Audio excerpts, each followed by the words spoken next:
નમસ્કાર વિદ્યાર્થી મિત્રો, આપણા ઓલ એજ્યુકેશન યુટ્યુબ ચેનલમાં તમારું સૌનું હાર્દિક સ્વાગત છે. મિત્રો, આજનો જો આપણો વિડીયોનો ટોપિક છે તમને સ્ક્રીન ઉપર દેખાઈ રહ્યું છે. ગુજરાતમાં સરકારી ભરતીની જાહેરાત. ગુજરાત ગૌણ સેવા પસંદગી મંડળ દ્વારા ભરતીની જાહેરાત. કુલ 4304 જગ્યાઓ માટે ભરતી. પગાર ધોરણ તમે જોઈ શકો છો 26,000થી લઈને 49,600 સુધીનો પગાર ધોરણ છે. ઓકે, સારી એવી મોટી એવી ભરતી આવેલી છે મિત્રો. ઓકે, જેની આપણે રાહ જોતા હતા. ગુજરાત ગૌણ સેવા પસંદગી મંડળ એમના દ્વારા અત્યારે ભરતીની જાહેરાત કરવામાં આવેલી છે. ઓકે, તો વિડીયોને અંત સુધી જોજો મિત્રો, એટલે બધો જ આઈડિયા તમને આવી જશે. ક્યારે ફોર્મ સ્ટાર્ટ થાય છે, ઓકે, કઈ લાસ્ટ ડેટ છે ફોર્મ ભરવાની, ઓકે, જ્યારે તમે ફોર્મ ભરશો તો તેના માટે ફીસ કેટલી તમારે પે કરવી પડશે, ઓકે, ફીસ રિફંડેબલ છે કે નહીં, ઓકે, તમારે પછી ફીસ ભર્યા પછી તમારે ફોર્મ ભર્યા પછી તમારી એક્ઝામ જે છે એ કઈ રીતની લેવાશે, એમસીક્યુ ટાઈપ હશે, ડિસ્ક્રિપ્ટિવ હશે, ઓકે, પછી 4304 જે જગ્યાઓ છે એની અંદર બ્રેકઅપ કઈ રીતનું છે, ઓકે, એની અંદર કઈ કઈ પોસ્ટ છે, દરેક પોસ્ટ માટે સેલરી સેમ છે કે અલગ અલગ છે, આ જે બધા ડાઉટ્સ છે ને મિત્રો આજના વિડીયોમાં આપણે ક્લિયર કરવાના છીએ. જો ઓફિશિયલ નોટિફિકેશન આવ્યું છે ગુજરાત ગૌણ સેવા પસંદગી મંડળનું, એના ઉપર આપણે અત્યારે જઈએ, તેથી બધી વસ્તુને સમજી લઈએ એટલે બધી જ વસ્તુ આપણને ક્લિયર થઈ જશે. હા, અને તમારા જેટલા મિત્રો હોય, જેટલા ગ્રુપ્સ હોય એમના સુધી જરૂરથી આ માહિતીને પહોંચાડી દેજો એટલે બધાને આઈડિયા આવી જાય. તમારા જેટલા ફ્રેન્ડ્સ હોય કે જે નોકરીઓ અત્યારે શોધે છે, ઓકે, જે ગવર્મેન્ટ જોબની તૈયારી કરે છે એમના સુધી જરૂરથી આ વિડીયોને પહોંચાડી દેજો એટલે બધાને આઈડિયા આવી જાય કે આવી ભરતી આવેલી છે એટલે આમાં ફોર્મ અપ્લાય કરી દે. ઓકે, બીજી વસ્તુ મિત્રો કે જો તમે ચેનલમાં નવા હશો તો ખાસ ચેનલને સબસ્ક્રાઇબ કરી લેજો અને બાજુમાં આપેલ બેલ આઇકોનને પ્રેસ કરી દેજો, જેના દ્વારા કોઈ પણ આ રીતના આપણે ભરતી કે પછી અલગ અલગ એજ્યુકેશનલ રિલેટેડ વિડીયો બનાવીએ તેનું નોટિફિકેશન તમારી પાસે સૌથી પહેલાં પહોંચી જાય. ઓકે, બીજું કે આપણે યુટ્યુબ ચેનલની જેમ એક વોટ્સઅપ ચેનલ બી સ્ટાર્ટ કર્યું છે, તો એ વોટ્સઅપ ચેનલની લિંક મેં ડિસ્ક્રિપ્શન બોક્સમાં આપેલી છે, એના ઉપર ક્લિક કરીને તમે આપણા વોટ્સઅપ ચેનલને બી ફોલો કરી શકો છો. આ જ રીતની અપડેટ્સ આપણે વોટ્સઅપ ચેનલ દ્વારા પણ આપીએ છીએ. ઓકે, તો ચાલો આપણે જે ડાયરેક્ટલી જે ઓફિશિયલ નોટિફિકેશન આવ્યું છે એના ઉપર તો ત્યાંથી તમને વધારે આઈડિયા આવી જશે. જો મિત્રો તમે સ્ક્રીન ઉપર જોઈ શકો છો ગુજરાત ગૌણ સેવા પસંદગી મંડળ ગાંધીનગર, ઓકે, આમના દ્વારા ભરતીની જાહેરાત થયેલી છે. આ જે નોટિફિકેશન તમને સ્ક્રીન ઉપર દેખાડું છું એ નોટિફિકેશન તમને ડાઉનલોડ કરવું હોય તો તમે શું કરો, GSSBની વેબસાઇટ ઉપર જાઓ, એ અંદર નોટિફિકેશન અંદર જઈને તમે આ જે નોટિફિકેશન ચાખું એને ડાઉનલોડ કરી શકો છો. ઓકે, લખ્યું છે ગુજરાત ગૌણ સેવા પસંદગી મંડળ ગાંધીનગર દ્વારા ગુજરાત ગૌણ સેવા વર્ગ 3 એની અંદર પણ ગ્રુપ એ તથા ગ્રુપ બીની સંયુક્ત સ્પર્ધાત્મક પરીક્ષા Gujarat subordinate services class 3 group A and group B combined competitive examination માટે નીચે દર્શાવેલ જગ્યા સીધી ભરતીથી ભરવા માટેની પ્રક્રિયામાં પસંદગી યાદી તૈયાર કરવા માટે ઉમેદવારો પાસેથી ઓજાસની વેબસાઇટ પર ઓનલાઈન અરજીપત્રો મંગાવવામાં આવે છે. ઓકે, એટલે આ શું છે તો કે ક્લાસ 3 એટલે કે વર્ગ 3ની આ ભરતી છે. ઓકે, એની અંદર વર્ગ 3ની અંદર પણ ગ્રુપ એ અને ગ્રુપ બી આ રીતની બે અલગ અલગ પોસ્ટ છે. ઓકે, એની અંદર પણ અલગ અલગ તમને સબ પોસ્ટ જોવા મળશે. ઓકે, જેમ કે અત્યારે આપણે સ્ટાર્ટ કરીએ ગ્રુપ એ. ઓકે, જે લખેલું છે વર્ગ 3ની અંદર એ કઈ કઈ પોસ્ટ છે એની અંદર તો કે હેડ ક્લાર્ક છે, સિનિયર ક્લાર્ક છે, ઓફિસ અસિસ્ટન્ટ છે, કલેક્ટર કચેરીના ક્લાર્ક છે, કાર્યાલય અધિક્ષક છે, કચેરી અધિક્ષક છે, sub registrar grade 1, sub registrar grade 2, stamp નિરીક્ષક, સમાજ કલ્યાણ અધિકારી, મદદનીશ સમાજ કલ્યાણ અધિકારી, સમાજ કલ્યાણ નિરીક્ષક, ગૃહમાતા, ગૃહપિતા, મદદનીશ આદિજાતિ વિકાસ અધિકારી, મદદનીશ સમાજ કલ્યાણ અધિકારી, depot manager, godown manager, junior assistant. Okay, અને ગ્રુપ બીની અંદર કઈ પોસ્ટ છે તો કે જુનિયર ક્લાર્ક અને પછી આવે છે આસિસ્ટન્ટ ડેપો મેનેજર. ઓકે, તો આટલી બધી પોસ્ટ છે ગ્રુપ એ અને ગ્રુપ બી ક્લાસ 3ની અંદર ગ્રુપ એ અને ગ્રુપ બીની અંદર ભરતી આવેલી છે. મોટી સંખ્યામાં ભરતી છે મિત્રો. ઓકે, 4300 જગ્યાઓ છે. ઓકે, જો મિત્રો 4300 જગ્યાઓ બહુ મોટું આપણને દેખાય છે, બરાબર ને? આપણે આમાંથી કેટલું જોઈએ છે? ખાલી એક જગ્યા આપણને જોઈએ છે. ઓકે, આપણે ખાલી એક જગ્યા ઉપર ફોકસ કરવાનું કે મારે 4300માંથી ખાલી એક જગ્યા જોઈએ છે એટલે મારું સિલેક્શન થાય. હા, તો હવે ડેટ્સની ઇમ્પોર્ટન્ટ ડેટ્સની વાત કરી લઈએ. ઓલરેડી ફોર્મ જે છે 4/1/2024થી લઈને, ઓકે, એટલે 4 તારીખથી મીન્સ કે કાલથી આ ફોર્મ ઓલરેડી સ્ટાર્ટ થઈ ગયા છે. છેલ્લી તારીખ તમારી 31 જાન્યુઆરી છે 2024. ઓકે, તો આ જે સમયગાળો આપેલો છે એની અંદર તમારે શું છે તો કે ફોર્મ ભરી દેવાનો છે. ઓકે, લાસ્ટ ડેટની ક્યારે રાહ નહીં જોવાની મિત્રો. આજે તમને ખ્યાલ આવી ગયો કે અત્યારે ભરતી આવી ગઈ છે તો અત્યારે જ ફોર્મ અપ્લાય કરી દો. ઓકે, અને આની અંદર એક સારી વસ્તુ એ છે કે આની અંદર જે ફોર્મની ફીસ છે ને એ 500 રૂપિયા રાખવામાં આવેલી છે, પણ જો તમે એક્ઝામમાં હાજર રહેશો તમારી 500 રૂપિયા પૂરેપૂરી ફીસ રિફંડ થઈ જશે. ઓકે, રિફંડેબલ છે. આ વસ્તુ યાદ રાખજો મિત્રો. આપણે નીચે બતાવેલું જ છે, એ પણ આપણે જોઈશું ત્યારે તમને એક વખત વાંચીને બતાવીશ કે કઈ જગ્યાએ વસ્તુ અપડેટ કરેલી છે આ નોટિફિકેશનની અંદર. તો એક સારો એવો પ્લસ પોઈન્ટ છે આની અંદર કે તમે ફોર્મ અપ્લાય કરો, એક્ઝામમાં જાઓ, તમારી ફીસ રિફંડેબલ છે. ઓકે, ચાલો આપણે હવે નેક્સ્ટ જોઈએ. ઘણી બધી મિત્રો અહીંયા વસ્તુઓ આપેલી છે. આ તમે એક વખત આખું ડાઉનલોડ કરીને વાંચી લેજો. આપણે મેન વસ્તુઓનો વાત કરીશું. સંવર્ગવાર જગ્યાની વિગતો. ઓકે, બધી હવે જગ્યાની વિગતો અહીંયા આપેલી છે. જેમ કે જુનિયર ક્લાર્ક જે છે, એટલે કે વેકેન્સીનું બ્રેકઅપ આપેલું છે. જુનિયર ક્લાર્ક વર્ગ 3 એ 2018 જગ્યાઓ છે, એની અંદર પણ તમે જોઈ શકો છો બ્રેકઅપ. પછી આવે છે સિનિયર ક્લાર્ક વર્ગ 3, એમાં 532 જગ્યાઓ છે. હેડ ક્લાર્ક વર્ગ 3 એમાં 169 જગ્યાઓ છે. ઓફિસ અસિસ્ટન્ટ વર્ગ 3 એમાં 210 જગ્યાઓ છે. જુનિયર ક્લાર્ક વર્ગ 3 એમાં 590 જગ્યાઓ છે. પછી આવે છે કાર્યાલય અધિક્ષક વર્ગ 3 એમાં 2 જગ્યાઓ છે. પછી આવે છે કચેરી અધિક્ષક વર્ગ 3 એમાં 3 જગ્યાઓ છે. સબ રજિસ્ટ્રાર ગ્રેડ 1 વર્ગ 3 એમાં 45 જગ્યાઓ છે. એ જ રીતે તમે જોઈ શકો છો. આપણે બધી વસ્તુ ડિટેલમાં નહીં વાંચીશું કારણ કે બધું અહીંયા વેકન્સી જોવા જઈશું તો વિડીયો ઘણો લાંબો થઈ જશે. પછી આવે છે સમાજ કલ્યાણ નિરીક્ષક વર્ગ 3 એમાં બી 102 જેટલી જગ્યાઓ છે, તમે જોઈ શકો છો. ઓકે, આમ 4304 જગ્યાઓનું અહીંયા બ્રેકઅપ આપેલું છે. ઓકે, પછી આવે છે જુનિયર ક્લાર્ક વર્ગ 3 ગ્રુપ બી, એની અંદર બી જો તમે જોઈ શકો છો આખું તમને ડિસ્ટ્રીબ્યુશન આપેલું છે. હવે આપણે મેન વસ્તુની વાત કરી લઈએ. નેક્સ્ટ આપણે જઈએ તો જો મિત્રો નેક્સ્ટમાં આપણે આવી જઈએ. ઘણી બધી ડિટેલ્સ આની અંદર આપેલી છે. ઓકે, એક વખત તમે ફોર્મને સારી રીતે ડાઉનલોડ કરો, આ નોટિફિકેશન ડાઉનલોડ કરો, સારી રીતે વાંચો એટલે તમને આખો આઈડિયા આવી જશે. હવે મેન વસ્તુ આપણે વાંચ કરી લઈએ. નેક્સ્ટ આપણે જવા દઈએ. નેક્સ્ટ જેમ આપણે જઈશું નીચે તો એની અંદર તમને એક સેલેરીનું ડિસ્ટ્રીબ્યુશન બી જોવા મળશે. એના ઉપર આપણે આવી જઈએ. ઓકે, નેક્સ્ટ આપણે જઈએ. હા, પહેલાં તો છે રાષ્ટ્રીયતા. ઓકે, એ તો રાષ્ટ્રીયતા ભારતીય નાગરિક હોવો જોઈએ લખેલું છે. ઓકે, વય મર્યાદા ઉંમર જાહેરાતમાં દર્શાવેલ અરજી સ્વીકારવાની છેલ્લી તારીખના રોજ ગણવામાં આવશે. ઓકે, એટલે કે તમારી જે એજ છે એ ક્યાંથી, એટલે કયા રેફરન્સ થ્રુ ગણવામાં આવશે તો કે છેલ્લી તારીખ જે હોય ને અરજી સ્વીકારવાની ત્યાં એના રેફરન્સમાં ગણવામાં આવશે. જેમ કે તારીખ 31/1/2024ના રોજ ઉમેદવારની ઉંમર 20 વર્ષથી ઓછી નહીં અને 35 વર્ષથી વધારે ન હોવી જોઈએ. ઓકે, 31/1 તમને ખ્યાલ હશે કે 31/1 એની છેલ્લી તારીખ છે ફોર્મ ભરવાની. ઓકે, તો તમારી જે એજ છે 31 તારીખના દિવસે ઓકે 20 વર્ષ કરતાં ઓછી હોવી જોઈએ નહીં અને 35 વર્ષ કરતાં વધારે હોવી જોઈએ નહીં. ઓકે, નેક્સ્ટ આપણે જઈએ. હા, શૈક્ષણિક લાયકાત મિત્રો જોઈ લઈએ આપણે. તમે આની પહેલાં ઘણા વેકેન્સીઓ જોયા હશે કે જેની અંદર જુનિયર ક્લાર્કની જે વેકેન્સીઓ આવતી હતી ને એમાં શું આવતું હતું તો કે 12 પાસમાં જો તમે કરેલું હશે તો તમે અપ્લાય કરી શકો છો.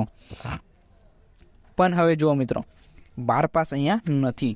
તમે જોઈ શકો છો શૈક્ષણિક લાયકાતમાં શું લખેલું છે તો કે ઉમેદવાર ભારતમાં કેન્દ્રીય અથવા રાજ્ય અધિનિયમ શ્રી અથવા તે હેઠળ સ્થપાયેલી અથવા સંસ્થાપિત યુનિવર્સિટી પૈકી કોઈપણ અથવા તે તરીકે માન્ય થયેલી અન્ય કોઈપણ શૈક્ષણિક સંસ્થામાંથી અથવા યુનિવર્સિટી ગ્રાન્ટ કમિશન અધિનિયમ 1956ની કલમ 3 હેઠળ ડીમ્ડ યુનિવર્સિટી તરીકે જાહેર થયેલી બીજી કોઈપણ શૈક્ષણિક સંસ્થામાંથી મેળવેલ સ્નાતકની પદવી ધરાવતો હોવો જોઈએ અથવા સરકારે માન્ય કરેલ તેની સમકક્ષ લાયકાત ધરાવતો હોવો જોઈએ. ક્લિયરલી મેન્શન છે મિત્રો, any graduate degree okay can be apply. જો તમારી પાસે કોઈ બી ગ્રેજ્યુએટ ડિગ્રી હશે, કોઈ બી BA હોય, BCom હોય, BBA હોય, BA હોય, BSc હોય, MSc જે બી હોય, બરાબર ને, ગ્રેજ્યુએટ ડિગ્રી તમારી પાસે હોય, ગ્રેજ્યુએશનની ડિગ્રી BA હોય, BCom હોય, BBA હોય, BCA હોય, BE હોય, તો બી તમે અહીંયા અપ્લાય કરી શકો છો. Only graduates can be apply અહીંયા લખેલું છે. ઓકે, તમારું કોઈ બી જગ્યાએથી હશે બરાબર ને ગ્રેજ્યુએશન તો તમે આમાં એપ્લાય કરી શકો છો અથવા એના સમકક્ષ લાયકાત ધરાવતો હોવો જોઈએ. ઓકે, નેક્સ્ટ ઉમેદવાર ગુજરાતી અથવા હિન્દી અથવા બંને ભાષાનું પૂરતું જ્ઞાન ધરાવતો હોવો જોઈએ. હવે નેક્સ્ટ આપણે જઈએ. નેક્સ્ટમાં આપણે કોમ્પ્યુટરની જાણકારી લખેલી છે. ઓકે, હા, પગાર ધોરણ ઉપર આપણે હવે આવી જઈએ. તો જોઈ શકો છો તમે, મેં જેમ આપણે જે શું કહેવાય ને યુટ્યુબમાં જે આપણે વિડીયોઝ મૂકેલો છે આ વિડીયો એની અંદર જ આપણે મેઇનલી થંબનેલની અંદર જ બતાવેલું છે કે 26,000થી લઈને 49,000 સુધીનો પગાર ધોરણ છે અહીંયા.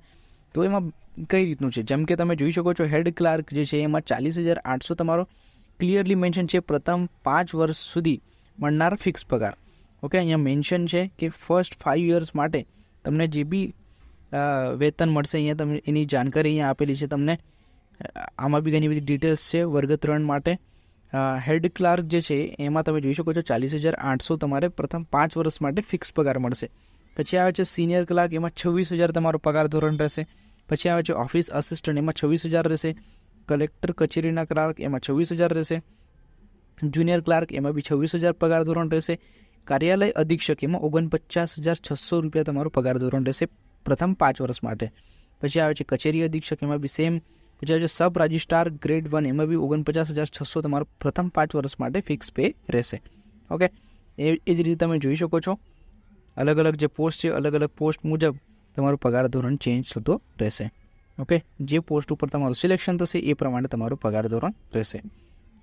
નેક્સ્ટ આપણે જઈએ, જેમ કે આપણે સૌથી પહેલાં વાત કરેલી પરીક્ષા ફીસ, જે મેં વાત કરેલી તમને કે 500 રૂપિયા ફીસ છે, પણ એ કેવી છે તો કે રિફંડેબલ છે. ઓકે, 500 રૂપિયા ફીસ છે પણ એ કેવી છે, રિફંડેબલ છે. તો જોઈએ શું લખેલું છે આમાં, શું કહે છે આ નોટિફિકેશન. સામાન્ય વહીવટ વિભાગ તારીખ 18/5/2023 રોજ જોગવાઈ 11 જાહેરનામાની જોગવાઈ 11 મુજબ ગુજરાત ગૌણ સેવા વર્ગ 3 ગ્રુપ એ તથા ગ્રુપ બી સંયુક્ત સ્પર્ધાત્મક પરીક્ષા માટે પરીક્ષા ફીના દરો નીચે મુજબ રહેશે. ગુજરાત ગૌણ સેવા સંયુક્ત સ્પર્ધાત્મક પરીક્ષા માટે પરીક્ષા ફી બિન અનામત પ્રાથમિક પરીક્ષાની ફીસ છે બિન અનામત 500 રૂપિયા અને અનામત વર્ગ માટે 400 રૂપિયા. નીચે લખેલું છે the fees paid shall be refunded to those candidate who appear for the examination. પરીક્ષામાં ઉપસ્થિત રહેનાર ઉમેદવારોને પરીક્ષા ફી મળવાપાત્ર રહેશે. પરીક્ષામાં તમારે શું રહેવાનું છે, હાજર રહેવાનું છે, ઉપસ્થિત રહેવાનું છે, તો તમારે જે છે આ ફીસ રિફંડ થઈ જશે. ઓકે, એટલે એવું એક પ્લસ પોઈન્ટ તમારા માટે છે. ઓકે, અહીંયા આપણે ઉપર પગાર ધોરણ જોઈ લીધો છે. ઓકે, હવે કયા પગાર જે લખેલું છે, ઓકે, હવે તમારા ઉપર ડિપેન્ડ કરે છે કે તમારે ગ્રુપ એમાં જવું છે ક્લાસ 3ના કે ગ્રુપ બીમાં જવું છે. ઓકે, એની અંદર બી પગાર ધોરણ તમે જોઈ શકો છો સારા હોય છે 49,600. ઓકે, આ મેક્સિમમ પગાર ધોરણ તમને દેખાય છે. એ રીતની પણ તમે જોબ મેળવી શકો છો. ઓકે, પરીક્ષા પદ્ધતિ અહીંયા આપેલી છે. ઓકે, તો જો મિત્રો ગ્રુપ એ અને ગ્રુપ બીની સંયુક્ત પરીક્ષા થશે પહેલાં તો. ઓકે, એટલે તમારે ગ્રુપ એમાં અપ્લાય કરવું કે ગ્રુપ બીમાં અપ્લાય કરવું એની પહેલાં તો તમારે આ પરીક્ષા પાસ કરવી પડે, પ્રાથમિક પરીક્ષા. ઓકે, પ્રાથમિક પરીક્ષા જે છે એ બંને માટે છે. ઓકે, એને પછી તમારે નક્કી કરવાનું છે. જેમ કે તમે જોઈ શકો છો આ પ્રાથમિક પરીક્ષા છે તબક્કો 1 ગ્રુપ એ અને ગ્રુપ બી માટે સંયુક્ત પરીક્ષા રહેશે આ. ઓકે, એમાં રિઝનિંગ, ક્વોન્ટિટેટિવ એપ્ટિટ્યૂડ, ઇંગ્લિશ ને ગુજરાતી એવા 100 માર્ક્સનું પેપર રહેશે. ઓકે, તો આ પેપર બધાએ જ આપવાનું રહેશે. ઓકે, નેક્સ્ટ આપણે જોઈએ તો 0.25નું નેગેટિવ માર્કિંગ તમને અહીંયા જોવા મળે છે. ઓકે, હા, હવે બીજું કે માનો કે અહીંયા પેપર આપી દીધો, બરાબર, એના પછી કઈ રીતનું કેટલા ઉમેદવારોને મેન્સ પરીક્ષા નેક્સ્ટ સ્ટેપ માટે બોલાવવામાં આવશે. તો કે નેક્સ્ટ સ્ટેપ માટે જે બોલાવવામાં આવશે એની પણ અહીંયા વસ્તુ આપેલી છે. જો આપણે એ વાત કરી લઈએ, હા, તો લખેલું છે તો કે પ્રાથમિક પરીક્ષાના અંતે ગ્રુપ એ અને ગ્રુપ બી માટે મુખ્ય પરીક્ષા માટે લાયક ઠરેલ ઉમેદવારોની અલગ અલગ યાદી તૈયાર કરવામાં આવશે અને ગ્રુપ એ અને ગ્રુપ બી માટેના મેરિટ્સના આધારે ભરતી થતી કેટેગરી વાઇઝ જગ્યાના 7 ગણા ઉમેદવારોને ગ્રુપ એ અને ગ્રુપ બી માટેની બીજા તબક્કાની મુખ્ય પરીક્ષા માટે લાયક ગણવામાં આવશે. 7 ગણા ઉમેદવારોને અહીંયા ક્વોલિફાય કરવામાં આવશે. ઓકે, તમે જોઈ શકો છો 7 ગણા ઉમેદવારોને બોલાવવામાં આવશે. નેક્સ્ટ આપણે પછી આવે છે મુખ્ય પરીક્ષા. ઓકે, પ્રથમ તબક્કાની પરીક્ષા બાદ સામાન્ય વહીવટ વિભાગ 18/5/2023 રોજ જાહેરનામાના મુજબ ગ્રુપ એ માટે વર્ણનાત્મક જ્યારે ગ્રુપ બી માટે MCQ પ્રકારના પ્રશ્નો ધરાવતી પદ્ધતિથી સ્પર્ધાત્મક પરીક્ષા લેવામાં આવશે. ગ્રુપ એ માટે તમારે મેન્સ એક્ઝામ એટલે કે રિટર્ન એક્ઝામ તમારે આપવી પડશે. ઓકે, ગ્રુપ એ માટે તમારે શું છે વર્ણનાત્મક એટલે કે તમારે આખું વર્ણનાત્મક પેપર રહેશે અને ગ્રુપ બી માટે તમારે શું રહેશે તો કે MCQ ટાઈપનો પેપર રહેશે મુખ્ય પરીક્ષાની અંદર. ઓકે, તો તમે અહીંયા જોઈ શકો છો. હા, હવે છે વાત કે લઘુત્તમ લાયકી ધોરણ. ઓકે, હવે મિનિમમ માર્ક્સ કેટલા હોવા જોઈએ તો તમે પાસ ગણાશો. મિનિમમ આટલા તો હોવા જ જોઈએ. ઓકે, તમે જોઈ શકો છો પ્રાથમિક પરીક્ષા તથા મુખ્ય પરીક્ષા માટે ઉમેદવારે આપેલ પરીક્ષામાં મેળવેલા ગુણનું ન્યૂનતમ ગુણ ધોરણ 40% રાખવામાં આવેલો છે. 40% રાખવામાં આવેલું છે. ઉમેદવારે પ્રત્યેક તબક્કાની પરીક્ષામાં લઘુત્તમ લાયકી ગુણવત્તાનું ધોરણ 40% માર્ક નિયત કરવામાં આવેલ છે તે પૈકી કોઈપણ કેટેગરી માટે 40% માર્ક્સ કરતાં ઓછું ન્યૂનતમ ધોરણ કોઈપણ સંજોગોમાં નક્કી કરાઈ શકાશે નહીં. મિનિમમ 40% માર્ક્સ તો હોવા જ જોઈએ, તો જ તમે ક્વોલિફાય કરી શકો છો. હવે તમે કહેશો કે મેં 40% મારા છે તો હું ક્વોલિફાય કરીશ, એવું બી જરૂરી નથી. એમને શું કીધું છે તો કે મિનિમમ 40% માર્ક્સ હોવા જોઈએ, પણ જેટલી વેકેન્સીઓ છે એના 7 ગણા ઉમેદવારોના જે માર્ક્સ જે ટોપ પર આવે છે એમના જો 50 કે 80 ઉપર જ અટકી જાય મેરિટ, તો એના ઉપર જ મેરિટ જે રીતે જશે ને એ રીતનું તમારું રહેશે. ઓકે, પણ મિનિમમ 40% હોવા જોઈએ. ઓકે, પછી જે રીતનું મેરિટ હશે એ રીતનું તેમાં કટ ઓફ જેવું બનશે. ઓકે, તો અરજી કરવાની રીત તમારી ઓનલાઈન છે. ઓકે, તો આપણે મેક્સિમમ જે વસ્તુઓ છે અહીંયા સમજી લીધી છે મિત્રો. આના સિવાય કોઈ માહિતી તમને જોઈતી હોય તો આખું તમે ડાયરેક્ટલી આખું વાંચી લો. આ તે મેન વસ્તુઓ આની અંદર આપેલી છે, બધી વસ્તુનું વાંચી લો એટલે તમને બી આઈડિયા આવી જશે. ઓકે, આખો સિલેબસ નીચે તમને આપી દીધો છે, એ સિલેબસને આખો રિવ્યૂ કરી લો એક વખત, એટલે ત્યાંથી પણ તમને બધી વસ્તુ ખબર પડી જશે. આ લોટ્સ ઓફ વિડીયોઝ તમને જોવા મળી જશે મિત્રો. ઓકે, લોટ્સ ઓફ વિડીયોઝ આના યુટ્યુબ પર અવેલેબલ છે. ગુજરાત ગૌણ સેવા પસંદગી મંડળની અંદર ભરતીની જાહેરાત થયેલી છે. દરેક વસ્તુને ડિટેલમાં એમને સમજાવેલું છે. ઓકે, તમે યુટ્યુબ પર જાઓ, એ રીતના વિડીયો સર્ચ કરો એટલે તમને ત્યાંથી વધારે આઈડિયા આવી જ જશે. આપણો આ વિડીયો બનાવવાનો પર્પઝ એ જ હતો કે આવી કોઈક નવી ભરતી આવેલી છે મિત્રો, ઓકે, એની માહિતી તમારી પાસે પહોંચી જાય. ઓકે, જો આ વસ્તુ તમને ખ્યાલ આવી ગઈ કે આવી કોઈક નવી ભરતી આવેલી છે તો તમે ઓટોમેટિકલી બધી વસ્તુઓ સર્ચ કરી લેશો. ઓકે, તો જો તમારી પાસે ગ્રેજ્યુએશન તમારું પતી ગયું હશે, તમારી પાસે ગ્રેજ્યુએટની ડિગ્રી હશે તો જરૂરથી આમાં ફોર્મ અપ્લાય કરજો મિત્રો, કારણ કે ગ્રુપ એ અને ગ્રુપ બી, ક્લાસ 3ની અંદર ગ્રુપ એ અને ગ્રુપ બીની પોસ્ટ એક સારી એવી ઓપોર્ચ્યુનિટી છે કે જેમાં તમે જોબ મેળવી શકો છો. ઓકે, અને પગાર ધોરણ બી સારો છે. 26,000 તો મિનિમમ છે અને મેક્સિમમ 49,000 જેટલું પગાર ધોરણ છે. એમાં બી તમને સારી રીતે તમે જો એમાં બી સારી રીતે મહેનત કરશો તો સારી રીતે તમે પાસ થઈ શકશો. ઓકે, સૌથી પહેલાં શું કરો, તમે તમારી પાસે ગ્રેજ્યુએશનની ડિગ્રી હશે તો તમે ફટાકથી પહેલાં ફોર્મ અપ્લાય કરી દો. તમારા જેટલા ફ્રેન્ડ્સ હોય, જેટલા મિત્રો હોય એમના સુધી જરૂરથી આ વિડીયોને શેર કરી દેજો એટલે બધાને આઈડિયા આવી જાય કે આ કંઈક ભરતી આવેલી છે. ઓકે, અને લાસ્ટ ડેટ ધ્યાનમાં રાખજો, 31 તારીખ લાસ્ટ ડેટ છે એટલે એની પહેલાં તમે અપ્લાય કરી દેજો. ઓકે, તો ચાલો મિત્રો, થેન્ક યુ આ વિડીયો જોવા બદલ. હવે આપણે મળીશું નેક્સ્ટ વિડીયોમાં એક નવા ટોપિક સાથે. ત્યાર સુધી ધન્યવાદ મિત્રો.